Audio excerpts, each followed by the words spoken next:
I was paid to clean 12 floors. At 3:13 a.m., the elevator opened on a 13th.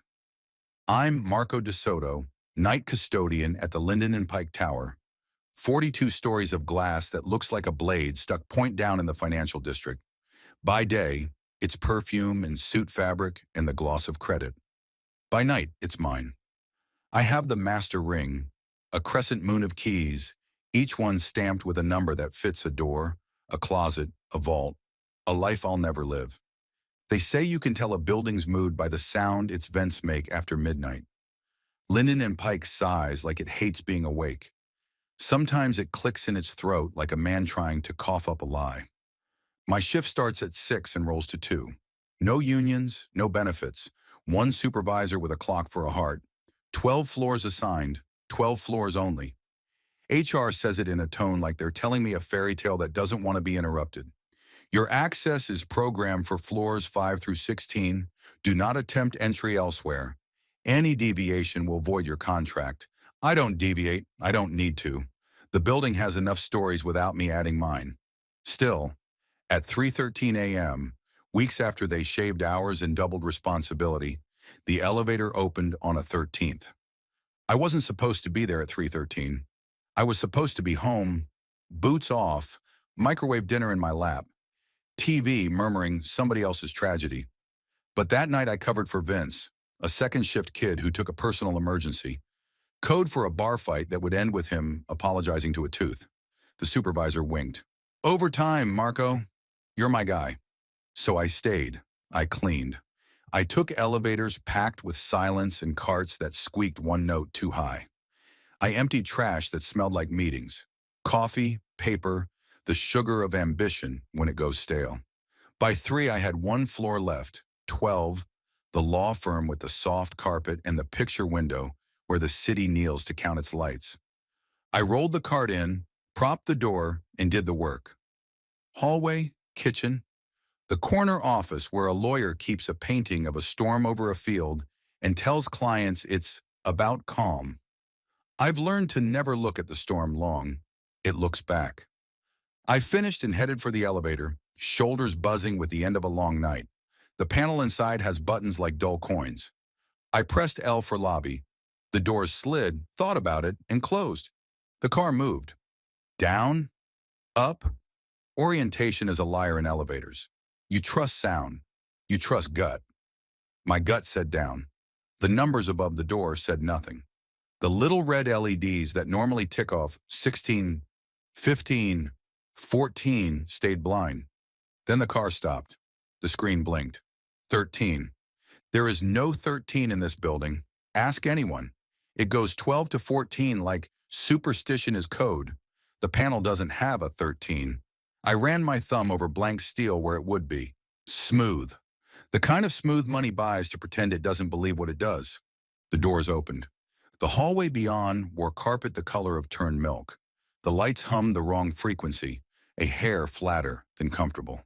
The air smelled like the inside of a plastic bag. I stayed where I was. Elevators are thresholds. You step or you don't. You can live an entire second on that decision. Something moved in the reflection of the stainless steel panel behind me. No shape, just the sense of a shape deciding me. I took my cart, I stepped. The doors held. I don't push doors. Doors push me. I waited for them to change their minds. They didn't. The hallway waited too, the way old dogs do. On floors 5 to 16, the glass walls show the city.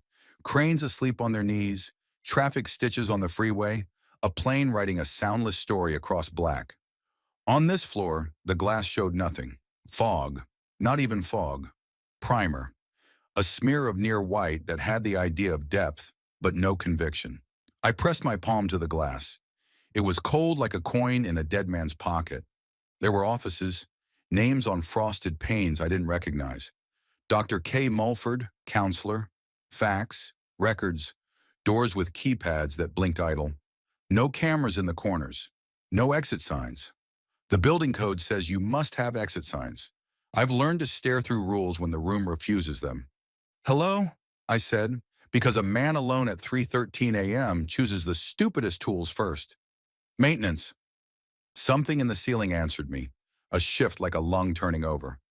I moved down the hall the way you move through a dream where your shoes are river stones. At the end of the hall, a waiting room, 4 chairs, a table with magazines that had no months printed on them, just titles: home, work, child, sleep. A water cooler with a white paper cone cup jammed in its mouth like a gag. My reflection in the plexiglass window of reception looked like I had shipped myself here in a crate and been opened by mistake. "Marco," the receptionist said from behind the glass, and used the voice my mother used when I pretended not to hear. I backed up so hard my cart groaned. The woman behind the glass had no face. That's not a metaphor. Where skin should be, static. Old TV snow. It moved in the rhythm people's expressions do. Tilted when she spoke. Tilted again when she pretended kindness. The nameplate in front of her said Audrey. The phone on her desk had a cord that went nowhere. "How did," I started. "You're late," Audrey said. "Sit." "I didn't have an appointment." "No one does." She slid her hand across the counter. It wasn't a hand. It was an outline of a hand, a mantle of interference where fingers should be. It tapped the sign-in sheet. Names crawled there in faint pencil. Vince K. Molford, mother, tenant, tenant, tenant. And near the bottom, angled like somebody wrote it with their left hand just to try it, Marco. "I didn't." "You will," Audrey said. "Take a seat." "He's with someone." The door behind her buzzed. A man stepped out. He wore the suggestion of a suit and the memory of a tie. His face was unremarkable in a way that could only be designed. He could carry 1,000,000 passengers in an airport, and none would tell the police what he looked like. "Mr. Dodto," he said, and shook a hand I hadn't offered. Cold. Not corpse cold, basement cold. "I'm Dr. Molford. Thank you for coming in." "I didn't," I said again, which I understand isn't a sentence. What is this floor?" He smiled with the left half of his mouth. "A maintenance floor," he said. "We keep things running that the upper levels prefer not to think about." "I work maintenance." "Yes," he said, "for the part that bleeds." Audrey's static face leaned, listening. Dr. Molford gestured. I followed because the door saw it and decided to open. His office had the stage set of care. Diplomas, a couch, a chair, tissues without dust. The diplomas read in small letters: Western Somniological Institute, Board of Building Humors, Stress Architecture. He sat. I stayed standing. "What do you want?" I asked. "Only to service the contract." He folded his hands. There were innocuous freckles there that made me want to cry.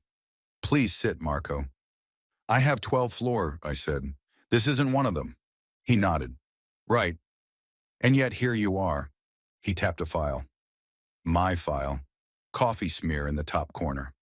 My signature on a HR form saying I understood my responsibilities, dated 6 years ago when I wore nicer boots and had a wife who was brave and tired. There was a second signature beneath mine, written in a long tilted hand with too many loops. K. Molford. "I didn't sign with you," I said. "You signed with the building." He steepled fingers. The room ticked like a distant radiator, trying to decide if it was winter. Lynden and Pike has 12 public floors and several service floors. You've been in the mechanical levels. Fans, boilers. The cold infinity a gut needs. But there is also this. 13, he smiled. "Don't call it that if you don't want it to notice." "What is it?" "Intake." He saw me chew the word and offered another. "Triage. A place where we make deals that allow the upper floors to glow." I laughed. It sounded like it had snuck in from a different conversation. "Who are your patients?" "You are," he said, and I understood the trick. Either everything he said is dangerous, or I perish trying to decide which parts are safe. "I don't need." "You're exhausted," he said. "Your bones sound like metal when you sit. You talk to yourself in stairwells. You add 2 hours to your shift every night and don't tell payroll because schedules are God's, and you're afraid to offend. You think you can't leave because you were already asked to leave somewhere else, and you can only move forward if it looks like loyalty." I remembered folding a note on a kitchen table, the echo of a fight, the singing sound a car door makes when it must be closed softly or it will scream. I remembered a kid, mine, drawing a picture of an elevator with all the buttons and labeling none of them, because who needs labels when you remember the order? I remembered not being allowed to press any. You think you're talking about me, I said, and felt the heat rise up my neck. But you're talking about everybody. Everyone comes here, he agreed, but not everyone sees it. Some ride past and call the moment a draft. Some get off, sign and go back up. Some get off and try to unionize. He tilted his head. We don't have unions here. I gathered. The building needs a caretaker, he said. You already are one. We're offering a formal arrangement. I already have an arrangement. He slid a single sheet of paper across the table. The crisp sound of it made my mouth water like hunger. A contract, headed Memorandum of Night, dense with paragraphs the way a forest is dense with trees, where my name should be tenant. What do I get? I asked, not ready to be insulted by what I'd be giving.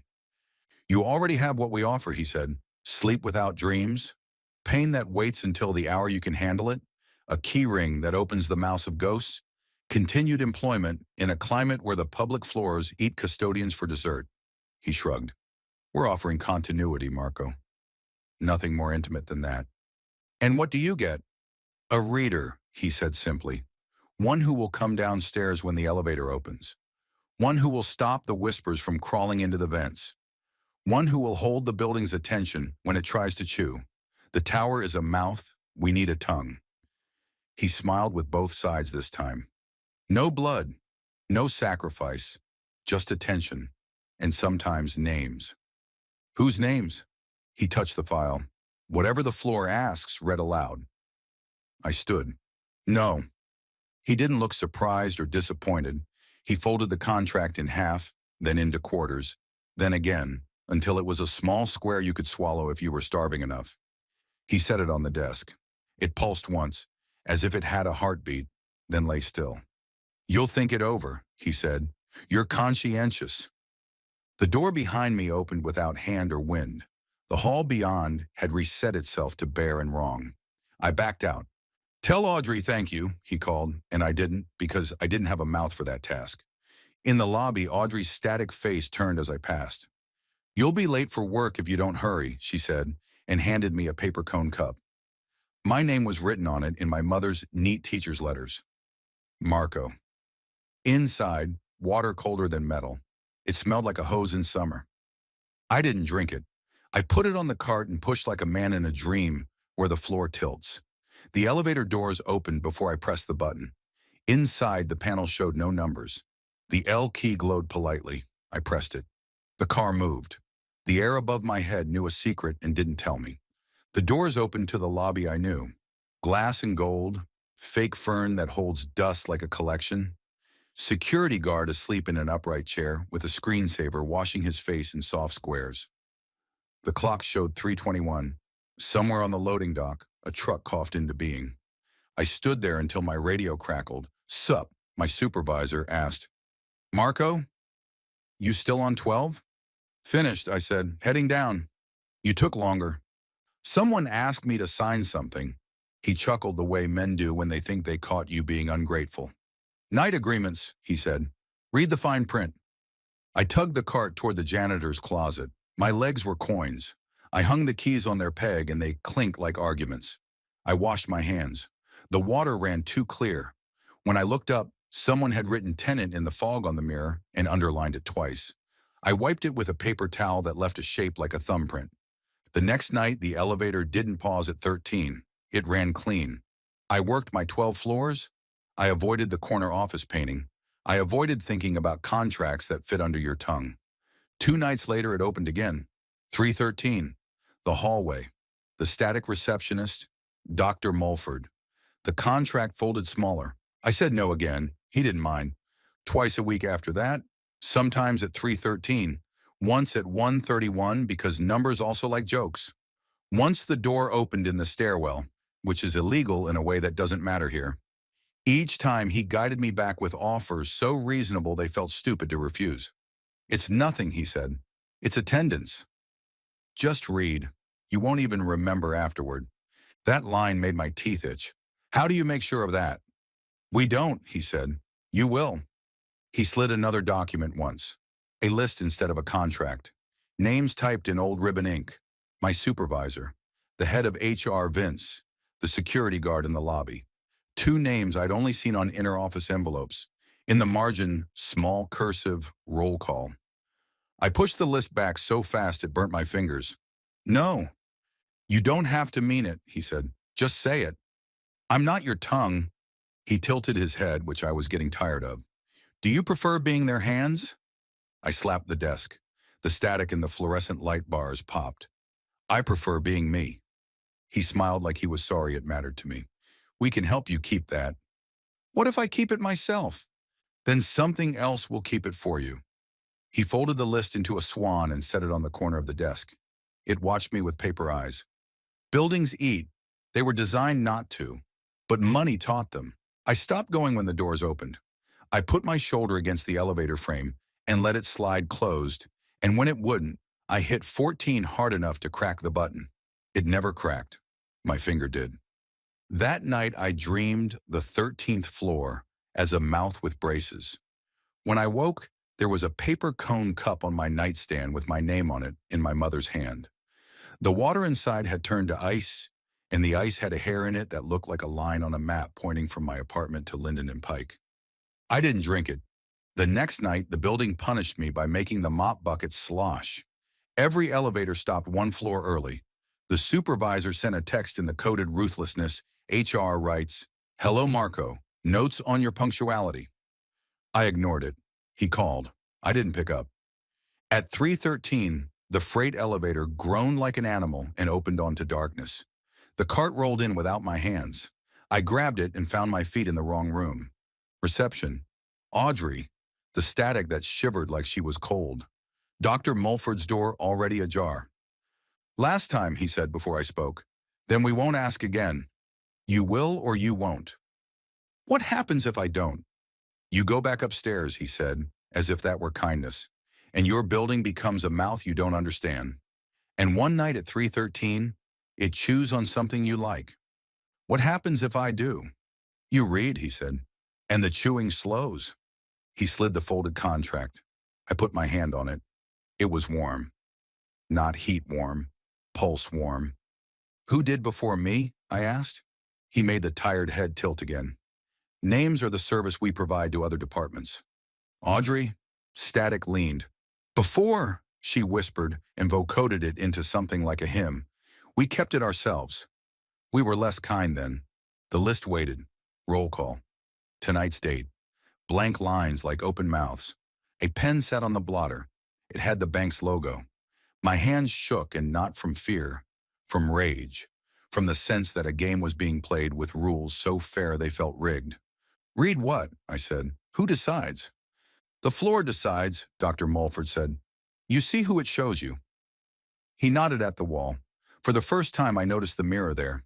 It didn't show me. It showed the elevator doors opening on 12.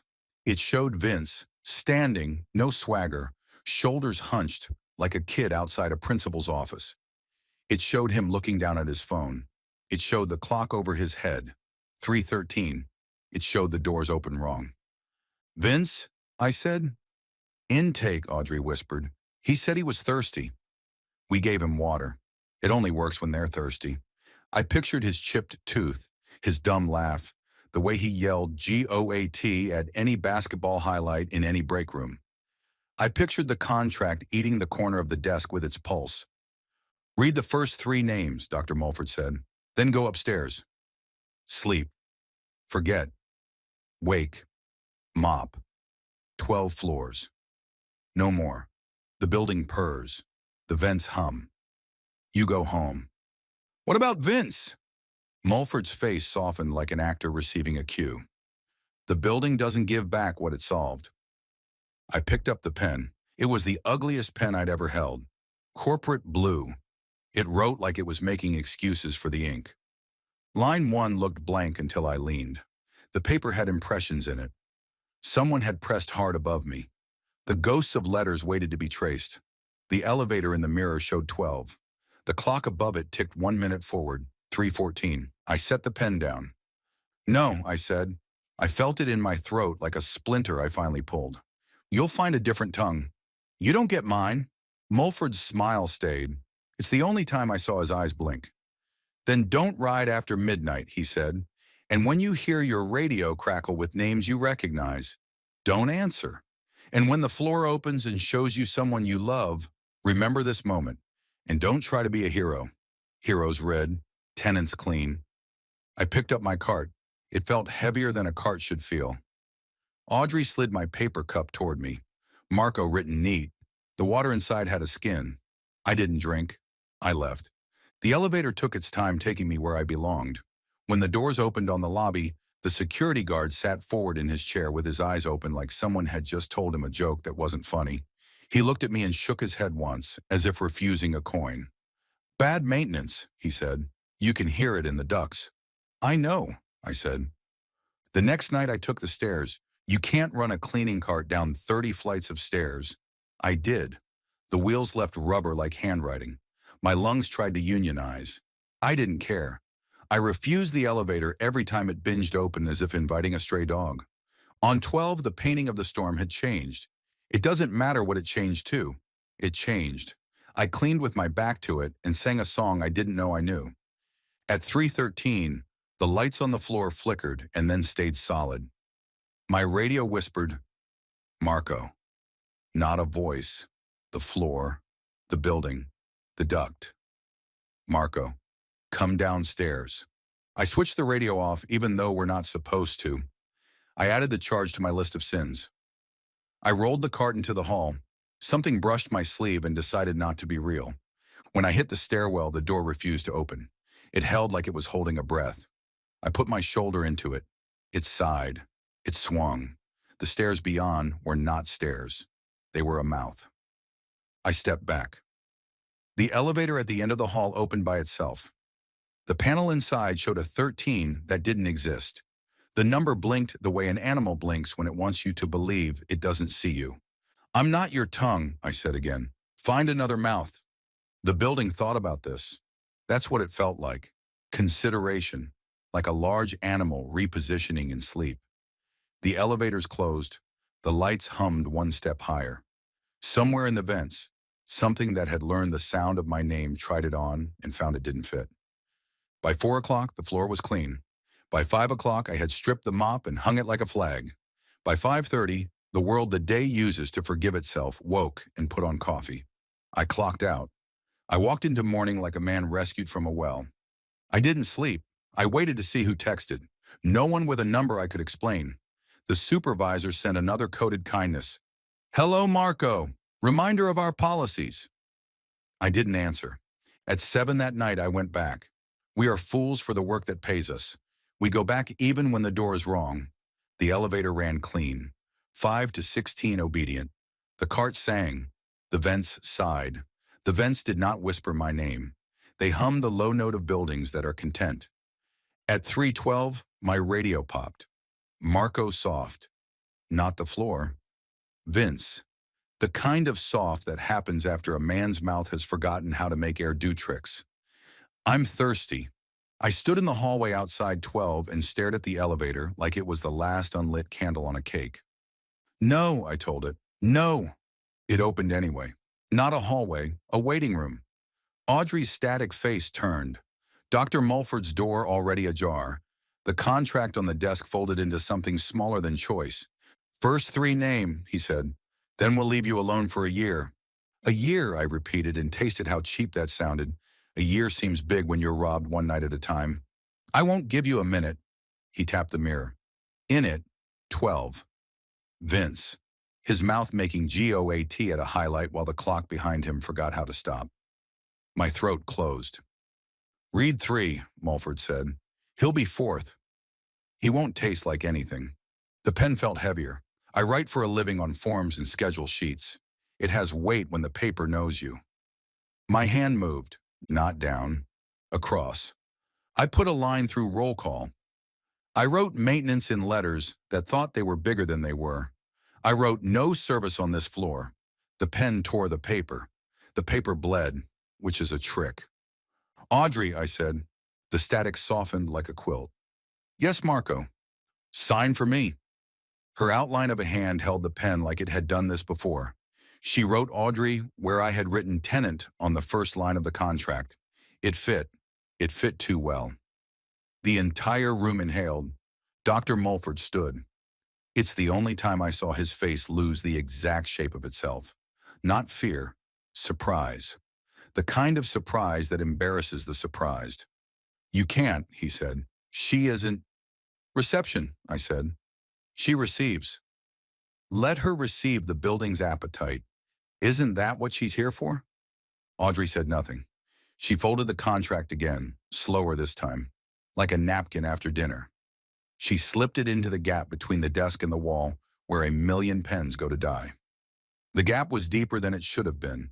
It made the soft sound a mailbox does when it accepts a letter. I reject, Audrey said. You don't have standing, Molford said and tried to laugh. I reject, she said again, and the static layered in her voice aligned into a note.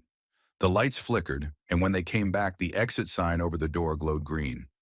I hadn't seen an exit sign here before. Molford looked at me like you look at a man who has thrown a ball gently and still broken a window. This will not... A year, I said. You promised. I picked up the pen. I wrote pause under maintenance. You'll find someone else. But not tonight. Audrey stood. She wasn't static. She was a woman who had been asked to sit for too long. She adjusted her sweater. She picked up my paper cone cup and drank the water that had never been mine. It's always thirsty work, she said, and smiled in a way that made me think of my mother's least tired morning. Go upstairs, Marco. The elevator waited. The mirror on the wall showed me riding it like a man who had turned down dessert. Vince did not appear. The doors opened on 12. The painting of the storm was only a painting again. I cleaned with my back to it anyway. At 3:13, nothing happened. At 3:14, my radio breathed, Marco, goat. A whisper somewhere between a laugh and a cough. I pressed the talk button. Water in the break room, I said, and realized how stupid that sounded. Cold. I rolled the cart into the hall. The vents hummed in a key I believed I could live in. The elevator didn't open. The stairwell was stairs. At 4 o'clock, I took off my gloves. At 5 o'clock, the city uncurled. At 5:30, I touched the bronze plaque in the lobby and didn't hear anything spin. The next night, the elevator did not stop at 13. A week later, it didn't. A month later, it didn't. Vince transferred day shift to a warehouse job and now sends me videos of forklifts doing ballet. Audrey doesn't answer phones upstairs because there is no upstairs for her. Sometimes when the vents breathe right, I hear her laugh and think maybe the building hired her somewhere it forgot to build. Dr. Molford isn't in the directory. The waiting room in my head still has 4 chairs. Sometimes I wake sweating and sure the elevator will open and ask me for a name. I keep one in my mouth, ready, just in case. Marco. So if something demands a name, it gets mine first. And I can decide whether to give it or pull it back like a hand from a hot pan. HR still says I have 12 floors. I clean them. I say hello to the painting but don't stare. I mop with my back to the places that know how to be mouths. I don't ride at 3:13 if I can help it. You want a moral? Don't sign folded paper. Don't drink water that spells your name right. If an elevator opens onto a floor that doesn't exist, bring your cart. It slows you down enough to think.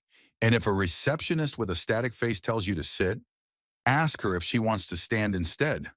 If you're working the night shift in a building that sighs like it's chewing, know this. You can be the tongue or the hands or the throat. The building is greedy. Pick a job you can live with. Me? I clean. I refuse. I listen for my own name first. And when the elevator opens and the panel shows 13 where smooth steel should be, I stick my boot in the door and say, not tonight. Sometimes the door listens. Sometimes it learns.